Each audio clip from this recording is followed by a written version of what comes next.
is live on YouTube right now. Take it away, Bonte. You know, before we bring Grant Cohn on, I just got to send this message out to all the Kings fans out there listening. Y'all want some trash talk today? Here's your daily clip. D-Lo, KC, ESPN 1320, and the entire chatty house. It's pretty cute that you think that you guys are the reason why game number 4 was the highest-rated first-round game on any network in the last 21 years. It's pretty cute that you think it had anything to do with you. No. What it had to do with wasn't, one, the Golden State Warriors. Number 2, the entire basketball country, the entire nation wants to see the Warriors go down 3-1. And so they saw the Warriors fall behind. They're like, oh, we're going to see the champs. We're going to see the dynasty die right here Sunday afternoon. It could have been the Pelicans. It could have been the Beijing Ducks. It could have been some team in Russia, some team in Greece. Wouldn't have mattered, folks. You have nothing to do with it. You are a participant in the Warriors Invitational. Why don't you get it through your thick skulls and stop with the SDE? You know, you got BDE, big you-know-what energy. Up there in Sacramento, they got SDE, small you-know-what energy. All right? Little brother syndrome. He nutted that thing. SDE. Come on, man. Sacramento. I don't think y'all got something to do with anything. Man, you're just a participant in the Warriors Invitational. We got the king. Know your role, jabroni. All right. Quest for 5, brought to you by the Alameda PD, now offering a $75,000 hiring incentive. Our team is your future. Go to alamedapolice.org to apply today. Come on, man. Sacramento. It's so cute. Grant Cohn. He's also a handsome young fellow as well. Look at his picture here on YouTube, man. Damn. Grant, you look like you're 21 years old. Man. I was 21 in that picture. Are you sure you're going to be safe in Sacramento? Walking around talking like that? I'm nervous for you, Bonte. You better bring me so you have some backup. Hey, you know what? Because I can't bring San Franceschi, man. He's punked out on me, man. I can't. So, listen, we can't go to Philadelphia. Yeah. I can't go to Dallas, Texas anymore. I can't go to Seattle. And now I can't go to Sacramento on a 916. Austin? Boston. Oh, yeah, Boston. Yeah, they were soft, though. Boston fans were soft. They were cute, too. I walked around Grant Cohn that Friday before Game 4 when Curry had that iconic game. I walked around every Boston fan. Of course, after Chris Muller inspired us and injected some confidence into us. Say, hey, you know you're losing Game 4, right? You know you're losing to the Warriors tonight. And they were just like, huh? They were shook. So, yeah, there's like 5 cities in America I can't go to now. Kind of like you, Grant. Your haters can't come to the Bay, man. No, they can't. Don't come to the Bay. They can't come to the Bay. It's like you sometimes going through the Santa Clara parking lot, man. You got to pick and choose which tailgate you go to, right? I don't go to any of them, man. I just assume everyone hates me.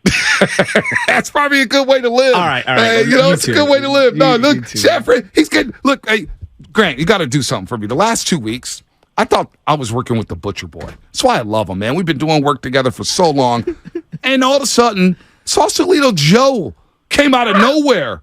I mean, what is going on with the Butcher? I can't even call him Butcher anymore, Grant. He's gone soft on me. Just when you thought you knew him, he turned into Sausalito Joe. That's the Joe I knew the whole time. I'm glad he's letting the rest of the world know his inner bourgeois nature. Grant, this is why I love you. Let's start with the 49ers at some point. That's why we brought you on, even though I want to get you to give me your top 10 greatest rappers of all time. But that'll be later. All right. The Trey Lance thing. Bonte and I were having this discussion, and I'm just looking. I'm listening to what they're saying yesterday, John Lynch, and I'm kind of reading the tea leaves. You bring in Sam Darnold. Brock's hurt, but we're not sure if he's going to play or what. There's a lot of unknowns. But I feel like if they were to package Trey with something, another player, more picks, whatever, and they could get a second or a first-round pick, which feels unlikely today, but if they could, I believe they would do that deal yesterday. What do you think? Absolutely. I totally agree with you, which is why they can't, because they would have done it already. I wonder what Trey Lance's value really is. Yeah. Because all of his value comes from that season in 2019, which was a long, long time ago. So it seems like he's kind of the Niners' mess right now. I mean, they ruined the first 2 years of his career, and they can't just wash their hands of it now. But I think what's crazy is how everyone's talking about Darnold. No one talks about Trey. They say nice things about Brock, but he's hurt. And did you hear Christian McCaffrey yesterday going on and on and on about how much he likes Sam Darnold and how good Sam Darnold is? I mean, did you see them sit next to each other? Considering the vets run this team. Sorry to cut you off, Grant. Did you see them sit next to each other at the Warriors game? I did see that. They're like really good friends. Right. Like, what do you think Trey Lance is thinking? Oh, my God. So, Grant, Shazzy, you continue a second, but I said this the minute the Niners signed Sam Darnold. People called me insane. I said, boy, y'all think he's coming here to be the third street quarterback? He got something else coming. Brace yourself, Niner fans. This was right after he signed. And Shazzy said, come on, you really think so? And then I heard the play-by-play voice of the 49ers said, oh, man, Sam Darnold always loved him, and this guy's a high pick. The Niners wanted him. I said, hey, you know what time it is, Grant. You know what time it is. The Niners are very cliquey on offense. What do you mean by that? Guys vacation together after the season in Cabo. Sam Darnold's already in the clique. He's very good friends with McCaffrey, who's one of the top members of the clique. Trey's never been in the clique, and that's been one of the big issues for him. Like, he's been pretty much shunned by the locker room because the front office brought him in to push out their friend Jimmy Garoppolo. So they never really accepted Trey, and now they got another guy in his way just because he's friends with McCaffrey. I mean, it's kind of silly. Yeah, and like going back to like the locker room dynamic stuff. I mean, look, I'm not a player on the team, but I went to not all the practices like you, but I went to a lot of those practices that were open to the media and the fans. And he had some good days, he had some bad days, he had some great moments, and he had some bad moments. Like, it was a mixed bag, if I'm being totally fair. But I saw a lot, and I'm thinking to myself, like, man, and they still were like super apprehensive because of the Jimmy on the other field thing where he was throwing on the small field. I just feel like these players don't want to go through that same thing. If Brock was already healthy, I feel like this would all be a moot point, and they would have found a way to dump and get rid of Trey Lance. But the big elephant in the room is Brock healthy? And I don't feel how they're going to know. So I feel like we're doing the exact same thing we did last offseason this year, and I feel like the vets are going to talk and murmur, and we're going to get the same gossip. Yeah, and I think Sam Darnold's going to start week one. I mean, God forbid. But You really do. What you're going to hear is McCaffrey started yesterday, how good Darnold is. Then you're going to hear Kittle say it in training camp. You're going to hear Juszczyk say it in training camp. You're going to ask about Trey Lance, and they're going to say the same boilerplate stuff like great guy, really a good person, love the guy. But it just seems to me like these players have made their mind up. And, like, football players aren't necessarily quarterback evaluators. Because they practice together doesn't mean they know who's best. But if you give the players a choice, they're going to pick their friend. They picked Jimmy for 2 years. They're going to pick Sam. And that's what Kyle is. Like, Kyle's interesting. He's not really a lead. He blurs the line between leader and friend. And so that way, like, if Jed ever fired him, you'd have 6 or 7 of the best players in the team going to Jed being like, you can't do that. We will only play for him. But at the same time, he, like, lets those players make the decision. So you traded for Trey Lance, and then they basically said, no two quarterback system is rookie year. We want Jimmy. And, I mean, if you let players veto your decision, so it's kind of interesting the kind of head coach Kyle is. I couldn't believe after week 2 when, Andy Reid and our boss, Matt Nahigan, PD here, he worked in Philadelphia for years. And he said whenever a player got hurt with the Philadelphia Eagles, Andy Reid would come out to the presser and say, first, before we start, I want to just say our prayers and condolences to so-and-so who got hurt. We hope he gets back well, blah, blah, blah, blah, blah. Well, when Trey Lance got hurt against Seattle, guys were quick to run to Michael Silver and say, oh, man, that was 49ers football, man, when Jimmy got in there. And Shanahan was laughing and joking and stuff like that. And I was like, damn, like, that's how we do Trey Lance after that all season, after that training camp. And then, of course, you see the Sam Darnold rhetoric, you see the trade stuff. So if I'm Trey, man, I don't know what you do here because this is a great system for him to succeed, right? Like, if you're a quarterback, wouldn't you want to be in this system, Grant? Yeah, and I think Sam Darnold is really happy he's here because he's only been on bad teams. But for Trey Lance's perspective, I don't think he's really in an organization that believes in him. I really believe, in retrospect, it's probably the case that they wanted Mac Jones. They probably traded up for Mac Jones. I think a lot of people were calling him racist. And I think Jed York was like, hey, guys, we don't want this heat. You can't take Mac Jones at number 3, which is right. There's no reason to trade up for him. He went 15th. Right. And I think they took their second choice, which kind of would explain a lot. I mean, I don't think they ever really had their heart in this project, which would explain why they gave up on it after 4 starts. That's what I think happened. And now they're pivoting to Sam Darnold. Well, actually, we liked him all along. We loved him in 2018. Okay, a lot has changed since 2018, but good luck. I mean, they've been linked to so many quarterbacks over the last couple of years. Like, oh, we're in on Stafford. Oh, we're in on Darnold. Like, they're in on Kirk Cousins. So many different people. Yeah, this is absolutely crazy. The big thing is Brock Purdy to me. So, like, I feel like we were robbed of seeing Brock Purdy in the most hostile environment to that moment. Obviously, he played a road game in Seattle, which was a huge one on short rest with some injuries along the rib cage and whatnot. But, like, seeing him against that defense with that magnitude on the line, that moment on the line against that team in that stadium, the fact that we didn't get a chance to see him, I feel like we're kind of robbed of some real critical analysis of whether he can hang or not. And now this year, to me, is a huge litmus test because you see what this quarterback market is. Eventually, you're going to have to pay this guy. Like, there's a lot on the line for Brock Purdy heading into this year. Trent's getting older. Kittle, Debo, Ayuk. There's a million guys that want to get paid. I don't know, man. There's a lot on the line this year. Well, Brock's already in a bad spot. I mean, he was in a good spot until he tore his UCL. Now, I mean, he's either in a position where he rushes back and plays, maybe where he's not 100%, his arm isn't as strong as last year, or he sits out and does what's best for his future, and Sam Darnold plays, and he's on the best team in the league, and all of a sudden his career gets, revived. I mean, a lot of things could happen for Brock. He could end up being Sam Darnold's backup next year. So I kind of feel like the Niners broke him. It was a really good story, but the question with him, even when he was at his best, was his arm strength. Can he push the ball down the field? What's his arm going to be like now? I feel so bad for him, and it really feels like Kyle Shanahan's like, look, man, look. Brock's not that great. It was McCaffrey. It was me. Watch what I can do with Darnold. I bet you I can get the same results with Darnold. That just seems like how he thinks. And you know what? He might be right, frankly. We'll see. If Darnold can just not turn the ball over, he might be able to do a lot of the things that Brock did. No doubt. Grant Cohn here, publisher for all 49ers, part of the Fan Nation on SportsIllustrated.com. Brandon Ayuk, what's going to happen? Because if I had to bet Grant on a wide receiver moving forward, I'd bet on Brandon Ayuk over Deebo Samuel. I don't think Deebo Samuel runs great routes. I think Ayuk runs better routes. I think he has better hands. What do you think happens with Brandon Ayuk here? Will they pick up that fifth-year option? Will they sign him to a long-term deal? What did you take away from John Lynch yesterday when he spoke about Brandon Ayuk? I felt that was the most definitive and transparent he was when asked about Ayuk. He said, we want him. We really like him. He's going to be here. I think they're going to pick up his option. I think they're going to sign him long-term. Because to me, he's 25. He's an ascending player. And really, you haven't untapped all of his potential. You run a lot. He's like fourth in your pecking order when everyone's healthy.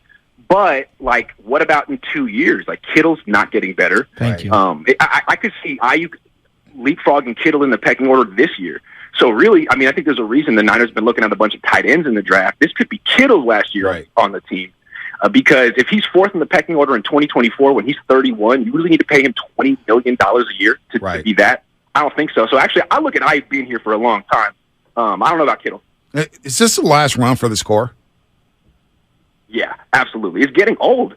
A lot of guys getting to be 30, and I think their quarterbacks are all 22, 23, 25. I think eventually they're going to have to settle with this younger core. You heard John Lynch say it yesterday. We have big plans for this year. It kind of feels like the last dance for a lot of these players that have been on the team since 2017. Yeah, I mean, Trent, obviously, I told Bonte, I'm treating Trent, he's year to year. Like, you can't look beyond year to year. Like, at this point, he could retire at any moment, like Whitworth. Like, you just don't know what you're going to get from him. Obviously, they need to lock up Bosa. They've done a great job putting money in escrow. I think that's one of the underrated things. We talk a lot about Lakeup, having all this money. Right. You have to have all this money ahead of time put into escrow. They did it with Warner. They did it with Kittle. They did it with Trent. They've done it with a lot of different guys, so they deserve a lot of credit for that. But, like Armstead, this could be the final year with him. You got Hargrave coming in. On defense, if they could walk away with one thing from this draft, what are you looking for? No, I actually think they might take a linebacker pretty early. You think of it as not an important position, but they got Fred Warner in round 3. They lost Azeez Al-Shaair. They don't have a real clear replacement in the starting lineup. They want to have the number 1 defense in the league, and they have, like, the best linebacker coach in Johnny Holland. So, round 3, round 5, I could see them taking a guy who starts right away, like Greenlaw did, like Warner did, and is an impact player. I mean, I don't think anyone drafts linebackers better than the Niners. So I'm kind of curious about that. And then Kyle Shanahan is going to draft a running back at some point. That'll be fun. And then are they going to take a quarterback? That'll be interesting too, because John Lynch said they went through 5 yesterday, which is true. So they probably could use another one. It's unbelievable. Great, you make me laugh, man. You're so spot on. I know it's the truth. Real quick, because I do miss you. I remember when the Clippers came back from 30, we had a bet, and of course the Clippers came back. You remember that? I made it rain on you in the press conference. That's true. Remember that? That was the one thing I ever predicted correctly in my life. Yeah. Well, you were like, gosh, I wish I could cover Kevin Durant. Kevin Durant, go away. I was like, thank God Kevin Durant's all the Warriors beat Raymond Ritter. Was that the crazy. Patrick Beverly? The 5 years are ours. Yeah. Well, no. That was in 2019. That was opening day. I remember being in the locker room for that. He was yapping. What's your take on the Warriors and Kings? What's your take on the Warriors overall? I think it's too bad that Lakeup nuked their bench, but they're trying to figure out a bench right now. Their starting 5 is great. I mean, I love watching them. They're a legit championship team. unlike the Niners who walk around and pretend like they are without actually doing it. So I respect Draymond. I respect everything they got going on over there. It's too bad that Fox is hurt, though, because I really thought that was going to be like an all-time series. I was enjoying it, and it feels like it's over now. Oh, well. He'll play. I think he's going to play tomorrow. You know what? The greatest ascension. Everyone's like, "Oh, it's a coming out party for De'Aaron Fox." What about Bonte Hill? He went from flannels in press boxes, eating chicken tenders on television in Gucci shoes. Come on, Grant. I've got nothing on Grant. The come-up is real. I got nothing on Grant. Don't do that to me. Grant? Dude, Bonte has way too much drip. What are you talking about, dog? That's what I'm saying. I've got nothing on Grant, man. Come on. I got nothing on. As an Oakland native, though, because you played baseball at Bishop O'Dowd, correct? Yes. Yeah, so you're an Oakland native. You obviously love the community. That's where you want to be, based for the rest of your life, I'm assuming. And what were your thoughts on the whole John Fisher, Oakland A's situation? Because you do love baseball, and I think that's something that gets lost because of your football coverage. Yeah, I didn't grow up an A's fan, but I went to a ton of A's games. And for the last 20 years, I don't like how the A's organization has made my city. They've demonized my city. They always make us seem like we don't like the team or we're not serious about baseball. It's like, no. You guys are an evil, rancid organization, and it's not right to support you guys. So, hey, you guys want to go to Vegas? Like, watch no one go to your games there. You don't invest in your team. I can't believe that Nevada would do that for that. I don't think they will. Organization. I don't think that's organization. I don't think it's a done deal yet because of what Mark Davis said last week, saying, they kept me from getting a stadium in Oakland. They're the reason why I'm here in Nevada. Now, you can read that how you want to read it, but good for Mark. I'm not sure Nevada's all in on the A's quite yet. Good. And I just felt like a lot of people in the aftermath were like, Oakland blew it. This is just Oakland blowing it again. No. Like, nah, man, the A's blew it. They've been blowing it for 20 years. Yeah, and there's no doubt about that. All right, last couple thoughts. Lamar Jackson, does he get inked up here, or is he just going to sign the franchise tag? And what were your thoughts on Aaron Rodgers getting traded to the Jets? Aaron Rodgers went for a second condition. I mean, the Niners probably could have afforded that if they didn't trade for McCaffrey, so that'll be interesting. The Niners chose McCaffrey, Robert Saleh chose Rodgers, and then yesterday, I think it'll work out with Lamar and the Ravens since they have no backup plan. Right. But yesterday at the end of the Lynch interview, someone asked Lynch, so are you interested in Lamar? Would you get tired of that? And he was like, no, and that just shows how much conviction we have in Brock Purdy. It's like, dude, hold on. You can't say that on the record. Right. If you're not interested in MVP Lamar because you like Brock, that's like 7 years ago when you said you're not interested in Patrick Mahomes because you want Kirk Cousins. Like, this team is, the more things change, the more things stay exactly the same. Did he really say that? He really said that on the record. That just shows how much conviction we have in Brock Purdy. I love Lynch. But we were just talking about Solomon Thomas. I was just talking. I told you that a few years ago, Grant. I told Joe a couple years ago when Lynch came out and said, I was at Mahomes' pro day, and I text Kyle saying, man, maybe we need to rework our whiteboard, man. This guy is good. And he was just there as a decoy. And I'm like, yo, Lynch, maybe keep that closer to the chest. And I love Lynch. We have him on the show. He's a good GM. He's friendly, no doubt. But I've just thought I would not release that intel right there. Just keep that to yourself, man. Because look at Mahomes now. And they took Solomon Thomas. It's one of those moments in real life where you feel like you hear the needle scratch and the record stop. He just say that? Wow. And everyone just acted like it was the most normal thing. Of course, Brock Purdy's great. Yeah, absolutely. What? Man. Do you believe Brock Purdy could be this quarterback for the future? I can't believe we're 7 years in and we still don't know who the quarterback is. Doesn't he feel like the Niners version of Nick Foles? Nick Foles won the Super Bowl. Nick Foles threw for 370 yards and 3 touchdowns in the Super Bowl, and they were still like, dude, you're our backup. Thank you very much. Well, it's funny that you mentioned those because I was going to go more local with the Niners and go there is a Tim Rattay, even I'd throw Kaepernick in there, a Sean Hill element where hey, it really worked last year, but I'm holding out the reservations to see what a full season looks like. Because when defenses adjust and maybe the roster around him isn't as good, and I'm not making, I still like him. I really like him, but there's a lot to be seen. Even Mac Jones looked great year one. How do you look after year one? He looked pretty crappy. I don't think anyone's lining up to take Mac Jones today. I'm not saying that's who he is. Also, Joe Judge, Matt Patricia. Of course. No, all that factors in. But Bonte, that's my point. We don't make judgments after 8 games. We make judgments after multiple years. Well, think about it this way. What if Purdy were on the Panthers last year and Darnold were on the 49ers? What would we think of Darnold and Purdy right now? That's a great question. See what I'm saying? So I think that's how Kyle's looking at it. Purdy's great, and we trust him, and he's a great backup for us, and we can win with him. But, is he a franchise quarterback? Let's see what Darnold could do. He's bigger, stronger, more talented. Maybe he could have even more success. I think that's what they're thinking. They could be wrong, But, it is a very quarterback-friendly system until the quarterback gets hurt. Yep, no doubt about that. Wow, our YouTube chat is loving your high school photo, man. Your high school yearbook photo.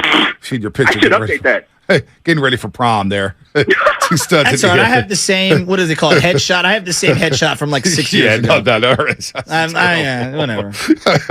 I was like 50 pounds lighter on my last headshot. Grant, man, you're good to us, man. Thanks for the time today, buddy. brother. Hope all's well. Always a pleasure, man. Take care. He's the Anytime. best. Grant Cohn, man. He's a funny guy, man.